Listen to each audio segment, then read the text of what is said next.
السلام علیکم۔ قرآن ترجمہ سورہ آل عمران 156 تا 189۔ اعوذ باللہ من الشیطان الرجیم، بسم اللہ الرحمن الرحیم۔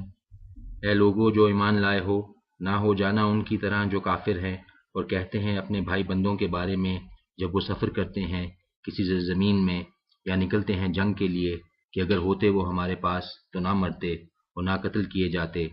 کہ بنا دیا ہے اللہ نے اس کو حسرت ان کے دلوں میں، حالانکہ اللہ ہی زندہ رکھتا ہے اور مارتا ہے اور اللہ تمہارے عملوں پر نگران ہے۔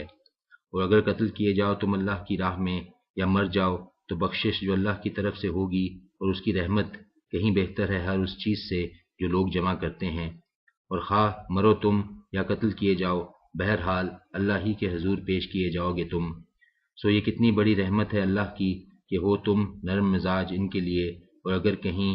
ہوتے تم سخت مزاج اور سنگ دل تو ضرور منتشر ہو جاتے یہ تمہارے گرد و پیش سے۔ سو تم معاف کر دو ان کو اور دعائے مغفرت کرو ان کے حق میں، اور مشورہ لیتے رہو ان سے دین کے کام میں۔ پھر جب پختہ فیصلہ کر لو تم تو توکل کرو اللہ پر، بے شک اللہ دوست رکھتا ہے توکل کرنے والوں کو۔ اگر مدد کرے تمہاری اللہ تو نہیں ہے کوئی غالب آنے والا تم پر، اور اگر چھوڑ دے وہ تم کو تو کون ہے وہ جو مدد کرے تمہاری اس کے بعد، اور محض اللہ ہی پر توکل کرنا چاہیے مومنوں کو۔ اور نہیں ہے کسی نبی کی یہ شان کہ وہ خیانت کرے، اور جو کوئی خیانت کرے گا حاضر ہوگا اپنی خیانت کے ساتھ قیامت کے دن، پھر پورا پورا ملے گا ہر جان کو بدلہ اس کا جو اس نے کمایا تھا، اور ان کے ساتھ ناانصافی نہ ہوگی۔ بھلا کیا وہ شخص جو چل رہا ہو اللہ کی رضا پر مانند اس شخص کے ہو سکتا ہے جو گر گیا ہو اللہ کے غضب میں اور ٹھکانہ ہو اس کا جہنم، جبکہ وہ بہت ہی برا ٹھکانہ ہے۔ یہ لوگ درجے کے لحاظ سے مختلف ہیں اللہ کے نزدیک، اور اللہ نگران ہے ہر اس عمل پر جو وہ کرتے ہیں۔ یقیناً بڑا احسان کیا ہے اللہ نے مومنوں پر کہ بھیجا ان میں ایک رسول انہی میں سے جو پڑھ کر سناتا ہے انہیں اللہ کی آیات اور تزکیہ کرتا ہے ان کا، اور تعلیم دیتا ہے ان کو کتاب اللہ کی اور سکھاتا ہے ان کو حکمت، اگرچہ تھے وہ اس سے پہلے یقیناً کھلی گمراہی میں۔ کیا کہ جب پہنچی تم کو مصیبت جبکہ پہنچا چکے تھے تم اس سے دگنی مصیبت، تو تم نے کہا کہاں سے آ گئی یہ؟ کہہ دو یہ مصیبت تمہاری اپنی ہی لائی ہوئی ہے، بے شک اللہ ہر بات پر پوری طرح قادر ہے۔ اور جو نقصان پہنچا تم کو اس دن جب ٹکرائیں دو فوجیں، سو اللہ کے اذن سے، اور اس لیے بھی کہ دیکھ لے اللہ ان کو جو مومن ہیں، اور اس لیے کہ دیکھ لے ان لوگوں کو جو منافق ہیں۔ اور کہا گیا تھا ان سے کہ آؤ جنگ کرو اللہ کی راہ میں یا دفاع کرو، انہوں نے کہا اگر ہم جانتے کہ لڑائی ہوگی تو ضرور ساتھ چلتے ہم تمہارے۔ یہ لوگ کفر سے اس دن زیادہ قریب تھے بنسبت ایمان کے، کہتے ہیں اپنے منہ سے ایسی باتیں جو نہیں ہیں ان کے دلوں میں، اور اللہ خوب جانتا ہے اس کو جو وہ چھپاتے ہیں۔ یہ وہ لوگ ہیں جنہوں نے کہا اپنے بھائیوں کے بارے میں جبکہ خود بیٹھے رہے کہ اگر مانتے بات ہماری تو نہ مارے جاتے۔ تم کہو اچھا ٹال کر دکھاؤ تم اپنی جانوں سے موت اگر ہو تم سچے، اور ہرگز نہ سمجھنا ان لوگوں کو جو قتل ہوئے ہیں اللہ کی راہ میں کہ وہ مردہ ہیں، بلکہ وہ تو زندہ ہیں اپنے رب کے پاس رزق پا رہے ہیں،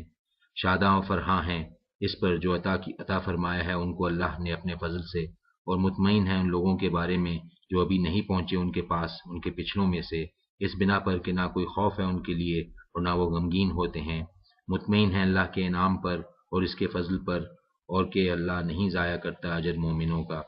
وہ جنہوں نے لبیک کہا پکار پر اللہ اور رسول کی، اس کے باوجود کہ کھا چکے تھے زخم، ان لوگوں کے لیے جنہوں نے بہتر کارکردگی دکھائی ان میں سے اور تقوی اختیار کیا، اجر عظیم ہے۔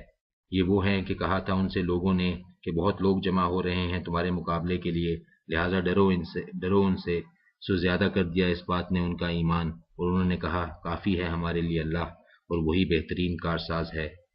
نتیجہ یہ نکلا کہ لوٹے وہ لے کر انعام اللہ کا اور فضل اس کا، نہ پہنچا انہیں کوئی نقصان، اور چلے راہ پر رضائے الہی کے، اور اللہ مالک ہے فضل عظیم کا۔ یہ جو تھا دراصل شیطان تھا جو ڈرا رہا تھا تم کو اپنے ساتھیوں سے، لہذا نہ ڈرو تم ان سے اور ڈرو صرف مجھ سے اگر ہو تم مومن۔ اور نہ آزردہ خاطر کرے تم کو وہ لوگ جو بھاگ دوڑ کر رہے ہیں کفر میں، بے شک وہ ہرگز نہ نقصان پہنچا سکیں گے اللہ کو ذرا بھی۔ اللہ کا ارادہ یہ ہے کہ نہ رکھے ان کے لیے کوئی حصہ آخرت میں، اور ان کے لیے ہے عذاب عظیم۔ بے شک وہ لوگ جنہوں نے خریدا کفر ایمان کے بدلے میں ہرگز نہیں بگاڑ رہے اللہ کا کچھ بھی، اور ان کے لیے ہے دردناک عذاب۔ اور ہرگز نہ گمان کریں وہ لوگ جنہوں نے کفر اختیار کیا ہے کہ یہ جو ہم مہلت دے رہے ہیں ان کو، یہ بہتر ہے ان کے لیے۔ یہ ہمارا ان کو مہلت دینا محض اس لیے ہے کہ خوب اضافہ کر لیں وہ گناہوں میں، اور ان کے لیے ہے عذاب ذلیل و خوار کرنے والا۔ نہیں ہے اللہ ایسا کہ چھوڑ دے مومنوں کو اس حالت میں کہ ہو تم جس میں، حتیٰ کہ اللہ الگ نہ کر دے ناپاک کو پاک سے، اور نہیں ہے اللہ کہ مطلع کرے تم کو غیب پر، لیکن اللہ چن لیتا ہے اپنے رسولوں میں سے جسے چاہے۔ لہٰذا ایمان رکھو تم اللہ پر اور اس کے رسولوں پر، اور اگر تم ایمان پر قائم رہے اور تقوی اختیار کیا تو تمہارے لیے ہے اجر عظیم۔ اور ہرگز نہ گمان کریں وہ لوگ جو بخل کرتے ہیں اس کے دینے میں جو عطا کیا ہے ان کو اللہ نے اپنے فضل سے، کہ یہ بہتر ہے ان کے حق میں، بلکہ یہ بہت برا ہے۔ ان کے لیے ضرور توق بنا کر ڈالا جائے گا ان کی گردنوں میں اس چیز کا جس کے دینے میں بخل کرتے تھے قیامت کے دن۔ اور اللہ ہی کے لیے ہے میراث آسمانوں کی اور زمین کی، اور اللہ ہر اس بات سے جو تم کرتے ہو پوری طرح باخبر ہے۔ بے شک سن لیا اللہ نے قول ان لوگوں کا جنہوں نے کہا کہ اللہ محتاج ہے اور ہم غنی ہیں، سو لکھ لیتے ہیں ہم ان کا یہ کہنا اور قتل کرنا ان کا نبیوں کو ناحق، اور کہیں گے ہم کہ چکھو عذاب دہکتی آگ کا، یہ بدلہ ہے ان عملوں کا جو آگے بھیجے تمہارے ہاتھوں نے، اور یقیناً اللہ نہیں ہے ذرا بھی ظلم کرنے والا اپنے بندوں پر۔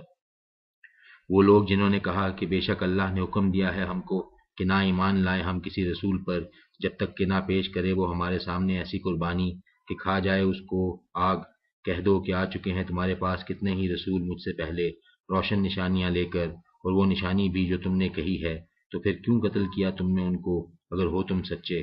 پھر اگر جھٹلاتے ہیں یہ تم کو تو البتہ جھٹلائے جا چکے ہیں بہت سے رسول تم سے پہلے بھی جو لائے تھے کھلی نشانیاں اور صحیفے اور روشن کتاب۔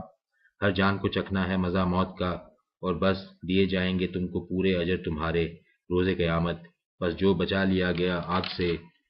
اور داخل کر دیا گیا جنت میں تو بے شک کامیاب ہو گیا وہ، اور نہیں ہے دنیاوی زندگی مگر محض سامان دھوکے کا۔ البتہ آزمائے جاؤ گے تم ضرور اپنے مالوں اور جانوں کے معاملے میں، اور البتہ سنو گے تم ضرور ان لوگوں سے جنہیں دی گئی کتاب تم سے پہلے، ان لوگوں سے بھی جو مشرک ہیں، تکلیف دہ باتیں بہت سی، اور اگر تم نے صبر کیا اور تقوی اختیار کیا تو بے شک یہ بڑے حوصلے کا کام ہے۔ اور جب لیا اللہ نے عہد ان لوگوں سے جنہیں دی گئی کتاب کہ تم ضرور بیان کرتے رہو گے اس کو لوگوں کے سامنے اور نہ چھپاؤ گے اس کو، تو پھینک دیا انہوں نے عہد کو پس پشت اور بیچ ڈالا اس کو حقیر قیمت کے بدلے، سو بہت ہی برا ہے وہ کاروبار جو یہ کر رہے ہیں۔ ہرگز نہ خیال کرنا تم کہ وہ لوگ جو اتراتے ہیں اپنے کرتوتوں پر اور چاہتے ہیں کہ تعریف کی جائے ان کی ایسے کارناموں پر جو نہیں کیے انہوں نے، سو نہ خیال کرنا ان کے بارے میں کہ وہ بچ گئے عذاب سے، بلکہ ان کے لیے ہے بڑا دردناک عذاب۔ اور اللہ ہی کے لیے ہے حکومت آسمانوں کی اور زمین کی، اور اللہ ہر چیز پر پوری قدرت رکھتا ہے۔